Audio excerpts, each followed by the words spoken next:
Olá pessoal, tudo bom com vocês? Bom, eu tô aqui para bater um papo com vocês sobre um assunto que está dominando as redes sociais e os debates virtuais, né? Porque agora ninguém mais pode debater na mesa de bar, que é a figura da criação do imposto sobre grandes fortunas no Brasil. A possibilidade da criação do imposto sobre grandes fortunas no Brasil. Essa é uma situação muito interessante falar sobre esse imposto. Sempre que há uma calamidade, sempre que há uma oportunidade, há um debate acerca do interesse em criar o imposto sobre grandes fortunas no Brasil. Já existem alguns projetos de lei complementar tramitando no Congresso Nacional desde a década de 90 para a criação do imposto sobre grandes fortunas. Ele tem previsão no artigo 153, inciso 7 da Constituição, e ele realmente só pode ser criado por lei complementar, de modo que a utilização de medida provisória para sua criação não é possível, não é cabível a utilização de medida provisória, porque a Constituição também veda expressamente no artigo 62, parágrafo 1º, inciso 3, a utilização de medida provisória para isso. Então, hoje, com essa discussão de coronavírus, de calamidade, necessidade do poder público arrecadar mais para poder ajudar a população, as empresas e tal, nós temos aí um interesse do Congresso na criação do imposto sobre grandes fortunas. Gabriel, você é a favor ou contra a criação do imposto sobre grandes fortunas? Eu não vou responder isso agora. Eu queria dizer outra coisa antes de responder essa pergunta. O nosso sistema tributário, ele é um sistema tributário que no momento de crise, ele grita mais do que antes. Porque o nosso sistema já é ruim. O sistema tributário do Brasil já é truncado, confuso, problemático. Eu já tratei sobre isso em outros vídeos aqui no meu canal. Dá uma olhadinha aí, quando eu falo da necessidade de reforma tributária e tal, eu tenho alguns dados, inclusive, de quanto tempo se gasta para pagar tributo e qual o custo disso no Brasil, tá? Então, assim, o sistema já é ruim fora de crise. Com crise, a coisa piora mais ainda. Por quê? Porque a carga tributária é alta, a quantidade de obrigações acessórias é absurda, e quando as empresas entram num momento, com o momento que nós estamos vivendo hoje, que é o momento de lockdown, em que as empresas estão fechadas, sem faturamento, muitas têm que demitir e muitas têm que demitir a galera do financeiro. E aí, como é que atende as obrigações acessórias? Né?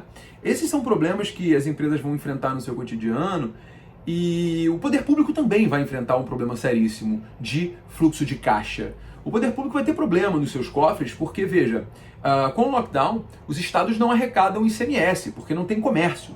Os municípios não arrecadam ISS, porque não tem prestação de serviço. Né? E a União, ela ainda vai ter arrecadação de imposto de importação, ainda vai ter arrecadação de IPI, porque ainda tem alguma coisa que sai no tocante à alimentação. A União mantém um certo grau de arrecadação, porque os tributos, os fatos geradores abrangidos pela a competência da União são muito mais abrangentes, né? Abrangidos são mais abrangentes, mas é isso mesmo, são muito mais vastos, né? Por exemplo, com o aumento de volume de crédito, a União arrecada horrores com o IOF. Então, assim, a União continua arrecadando. O problema que nós temos no Brasil é uma falta de foco de tributação. Em qualquer país do mundo, você tributa patrimônio e renda. Aqui no Brasil, eu tributo patrimônio, renda, produção, circulação. Há uma necessidade de uma reorganização desse sistema. Há uma necessidade de uma reestruturação do imposto de renda. Eu falo isso e repito sempre. As empresas pagam imposto de renda e CSLL chegando a 34%. Esse valor é estratosférico.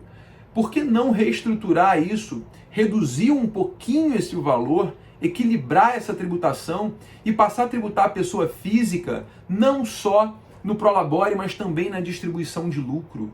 É muito mais interessante eu tributar a distribuição de lucro, que é algo tributado no mundo inteiro, do que criar o imposto sobre grandes fortunas. Além disso, por que não melhorar as faixas de incidência do imposto de renda? Não existe imposto mais injusto que o imposto de renda brasileiro, onde as pessoas são consideradas pobres até R$ 1.900, em que elas são isentas, e são consideradas milionárias quando ganham acima de R$ 4.600 por mês, R$ 4.600 por mês, pagando 27,5% de imposto de renda.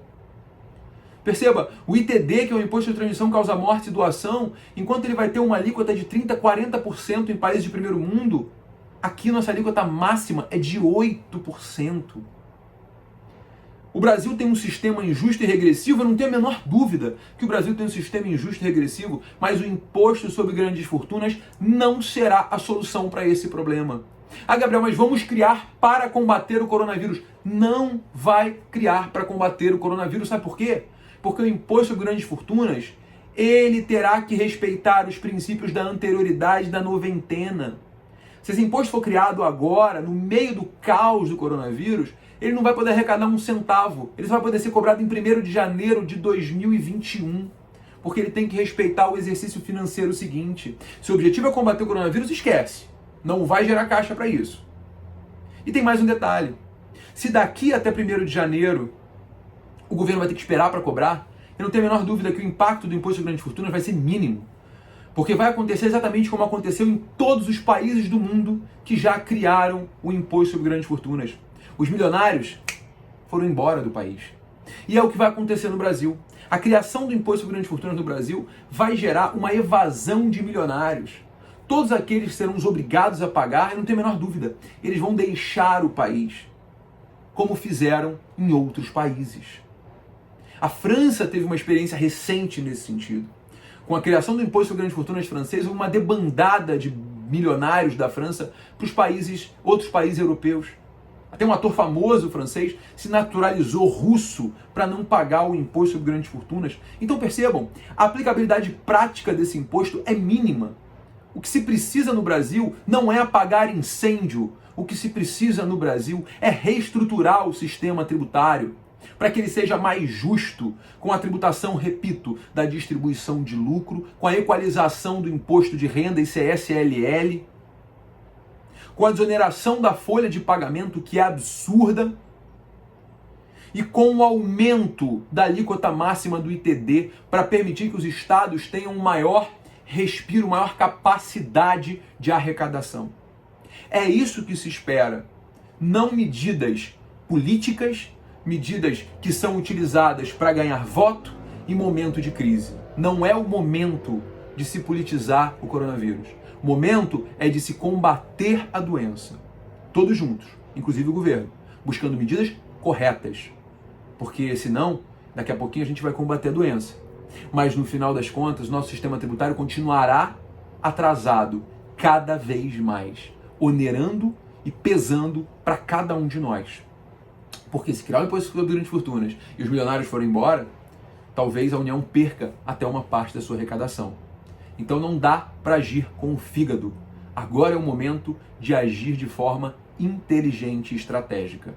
Sou contra o imposto sobre grandes fortunas nesse momento. Não é o momento de se criar imposto. O momento é de reestruturar o sistema. Reestruturar para que ele seja um sistema justo, independentemente do imposto sobre grandes fortunas. Só a reestruturação das alíquotas do imposto de renda da pessoa física já será suficiente para aumentar a base de arrecadação. E quem sabe, nós temos uma alíquota maior, uma alíquota de 35%, para quem ganha mais de 50 mil reais. Não precisamos do imposto sobre grandes fortunas. Não precisamos. Precisamos de um sistema honesto e correto que possa ser capaz de simplificar a nossa tributação e permitir que o poder público tenha caixa para salvar naqueles momentos em que é necessária a sua presença.